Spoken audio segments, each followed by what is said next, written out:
Então hoje tem barrais no Nordeste. Teve uma época que o Oroz estava com 3%, a piranha estava atacando os banhistas.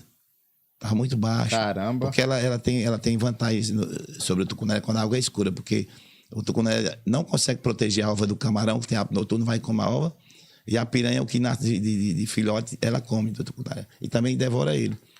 Ela come o filhote do E come o tucunaré também, quando a água está escura. Se tiver muita piranha, ele não consegue se defender.